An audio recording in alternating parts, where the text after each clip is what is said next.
I want to start off with playground funding. Okay. I know that you and I have talked about this before, and you've always been very gracious with your time, and I do appreciate it. I mean, certainly for my constituents, it's an important issue. And the overview on page 35 of the business plan, you talk about the ministry promoting healthy lifestyles. And I just wanted you to kind of give an overview of how you work with education to make sure that schools have adequate playgrounds and equipment to make sure that, they are kind of living up to that standard of more physical activity, to enhance health and a number of other things. And is that primarily through the CFEP granting? So there's two things, actually. The discussions I had with the Education Ministry had to do with new schools being built. And actually, rather than having the communities go and fundraise after the school was built, to actually have it included in their plan so that the school came with the playground once it opened for the first time. It actually allowed more funding, because up until then, all the playground money for both new schools and schools that either had them or didn't, or schools that needed to redevelop them, all of them would have to come through CFAP, and it meant that not as many of these could be funded. So basically, what happened is, like I mentioned, all the new schools are being built with a playground in them. Freeing up more money for me to be able to provide additional grants to other schools who are now in the process of either renovating the playgrounds that they have or building them for the first time. In terms of the playgrounds, yes, education funding for all the new schools, and so again, just in that same vein, the schools that didn't win the lottery, I believe it was last year, from the education grant, I think there was about $35 million to help build those playgrounds that weren't included in the initial build. And there's a number of schools that were brand new, built in the same year, or very close, that didn't give that funding. So what are you doing to help those schools, and is there any way to get them those playgrounds sooner? And some schools and some volunteer groups have larger capacities to raise the half of the money, to get the CFEP grant.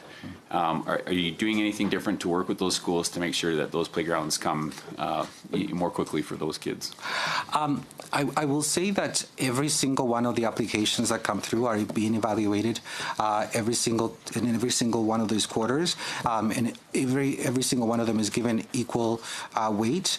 I would hesitate to start making those kinds of differentiations, because then it makes it makes the system a little unfair. Unfortunately, some areas of larger cities, for example, in certain communities, the ability for parents to be able to raise that kind of funds is not as great as in other areas, in other constituencies, and it provides a bit of a disadvantage in that sense, and it almost adds to a higher level of inequity. So I would have to think very carefully about something like that. But I know both of us, you and I, have talked about this, and it's not something that I am completely opposed to. It's something that I would have to give a lot of consideration, but I'm open to having those discussions ongoing, and I know we're scheduled to meet sometime in the very near future about that. My one hesitation is creating inequity in with respect to certain parts of cities where the ability for parents to raise the $250,000 is more challenging than others, just because of the affluence of the neighborhood and other demographic issues that happen. Having said that, like I said to you, I'm more than willing to have the discussion to see what we can do.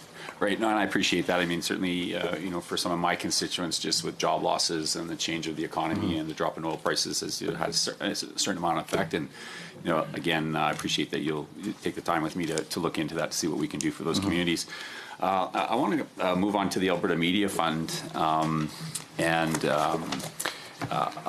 of the mind that we have an incredible opportunity in this province, particularly with the Calgary Film Centre, to capture a lot of the new genre of how people watch TV. We know that people are watching it differently in terms of things like Netflix and Crave and whatnot, and production companies are growing that industry at quite a quick pace. I guess that medium style production, and we've got a good history of that.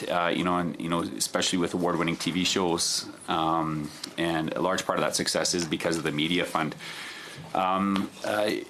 You have funding for the Alberta Media Fund down by about $1 million in your budget from the 2017-18 forecast on page 72.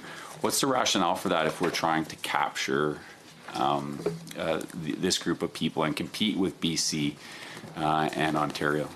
So the decrease in the $1 million is due to lower opening balance of the 18-19 estimates from budget 2017, which of 8.3, which is offset by increased funding to the Alberta Production Grant and screen-based production of $14 million in 17-18 and 20 in 2018-19, and a transfer of $2 million from capital investment tax credit for new grant programs that will support cultural industry programs and economic diversification initiatives. Now, with you, I agree. There is a lot of very exciting opportunities there, and I very much appreciate how the industry has advocated for increases in the cap, which we have done, changes to the program, which we have done. But as you are well aware, the Auditor General's report was very clear on the way in which the system had been operating, and we needed to make changes because it was basically a bottomless grant program. The guidelines basically that existed did not allow me to turn off the tap when we had reached our limit, and commitments have been made from previous years that committed the grant funds for many years ahead. So in order for us to become competitive in this area, I needed to get the bleeding under control, so to speak, first of all. I had a lot of bills that were due from many years ago that I needed to pay off, and then start off a brand new program, which is what we've done with these new with the new screen-based production. The way that it's been set up, is done with the idea of looking at those production companies that are going to have the greatest economic impact by hiring the most Albertans, using not just the cast, but also, script producers, the writers, and all the different crews that are needed to film in the province, and also partnerships with post-secondary institutions that are graduating these students that are going into this industry. So there's great potential. And I advocated for greater funding, but as you know, we are in a process of ensuring that we are measured in where we put our money and invest it. But we're going to continue working with this industry to ensure that the grant continues to meet the industry of today. The other challenge, of course, is that with NAFTA negotiations being where they are, there are also questions about the cultural exceptions that are under NAFTA for crews to be able to come into Alberta and work in the province with visa waivers and things like that. So there's many things happening in the industry that continue to make our province very attractive, but at the same time pose some challenges long term. Right. So is it fair to say, I think you kind of explained it there, that there were productions underway and promises. Would that explain that the spending on the media fund far exceeded the budgeted amount in 2017-18? Yes, there were problems. The way that the grant was structured, in essence, it was split sometimes over 2 seasons and over 5 or 6 years. So what I inherited when I first was appointed, I was getting bills from 3 years ago, right? And it did not allow for a lot of growth.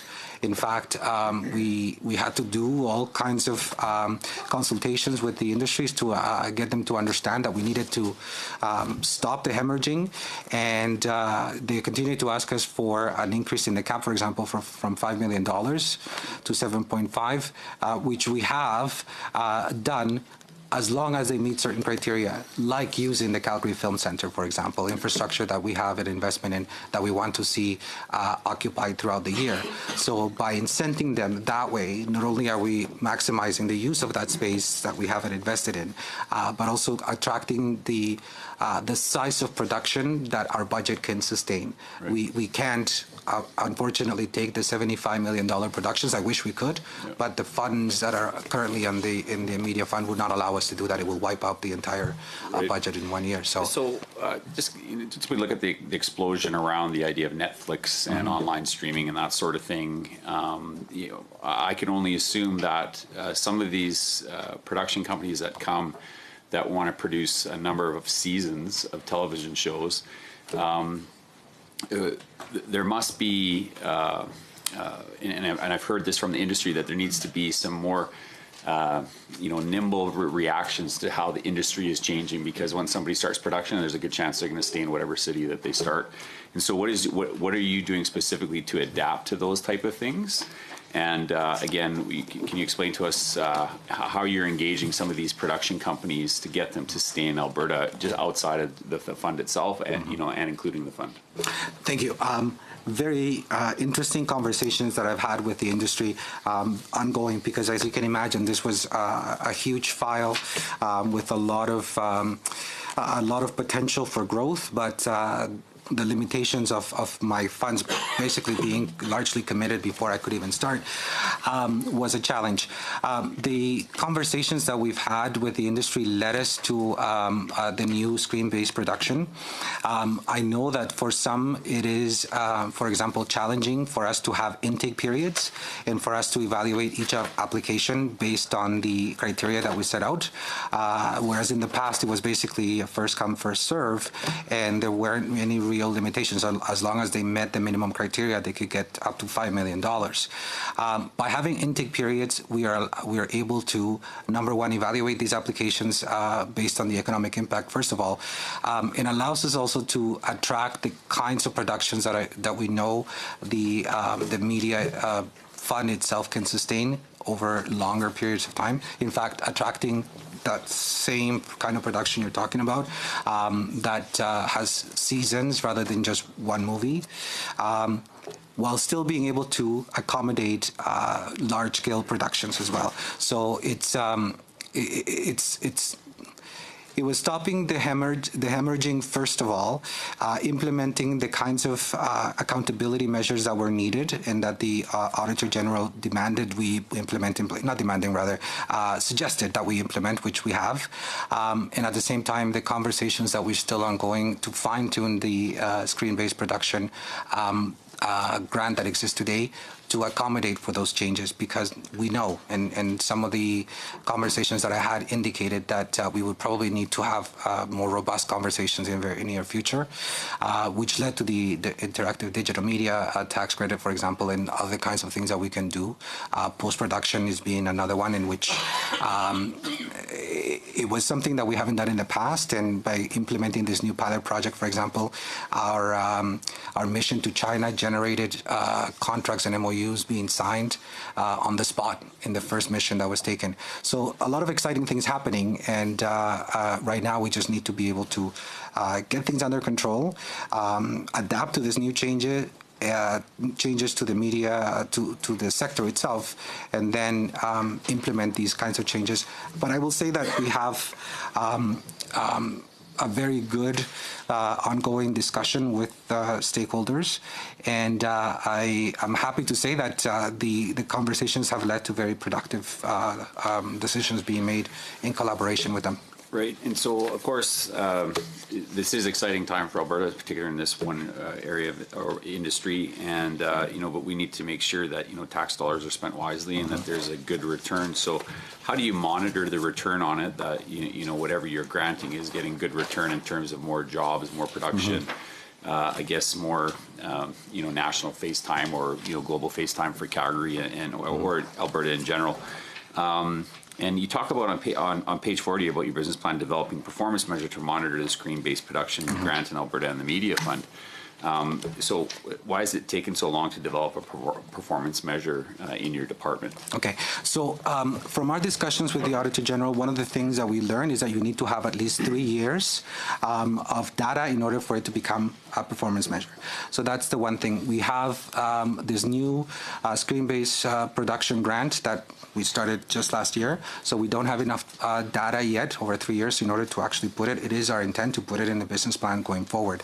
Now, the way for us to evaluate our return on investment is, in fact, by implementing this new criteria, which is going to evaluate each of these applications in the number of jobs that it's going to create, the cultural impact that it will have. You know, we have amazing locations, a lot of work that is being done by award-winning crews out of Alberta that is, you know, getting attention internationally. But the criteria in the new screen-based production itself is going to allow us to monitor those, and once we have the data that we need, we will be able to put that into the business plan going forward. Right. Okay. Is there any to make that kind of a public ongoing thing in terms of a website to show, you know, the value of this program? Absolutely, and like I said, in order for it to be part of the business plan, we need to have the data of 3 years. So that is part of our plan on going forward. But the conversations that I've had with the industry itself, they also want to make sure that Albertans understand the impact that it has. I mean, you look at something like Heartland; it's something that creates a lot of value for the community. People know and see Alberta. I mean, it's basically the backdrop for the entire series, and that also promotes tourism. So some of the conversations have been around, for example, how do we turn some of these sets into tourism destinations when they're not being used and things like that.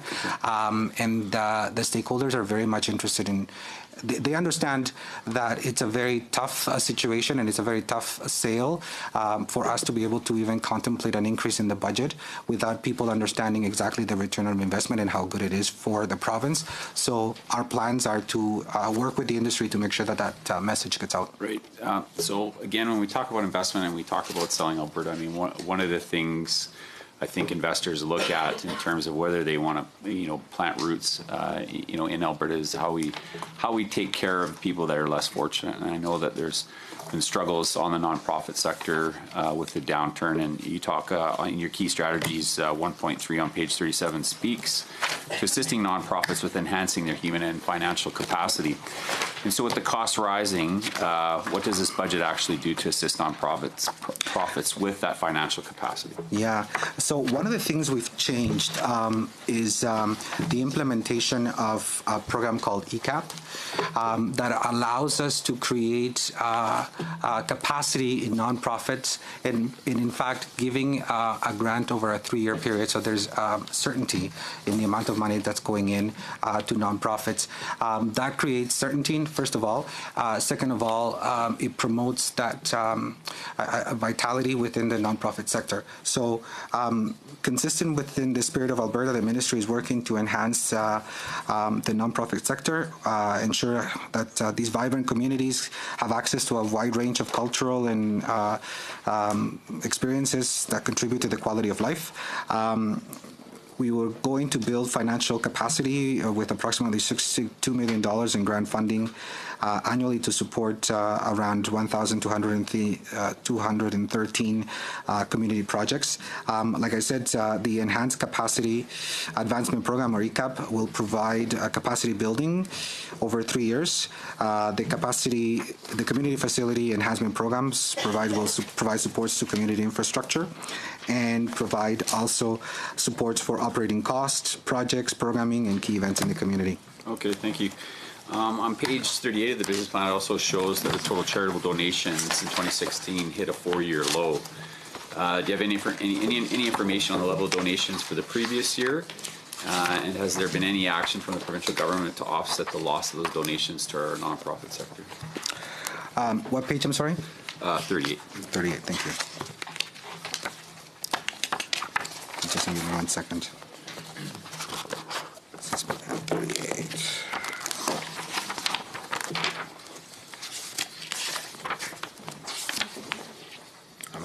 You have it? Oh, thank you. So the indicator has challenges, but because it identifies a total tax filer donations by Albertans to register donations. The 2016 data was released for February 2018 by Stats Canada. It shows Alberta tax filers donated $1.44 billion in 2016, which is a decrease of 0.17 compared to 2015, or 10.7% lower. The most likely explanation for the decrease in the provincial economic... Hesitate to interrupt, but the time allotted for third party has concluded. We'll now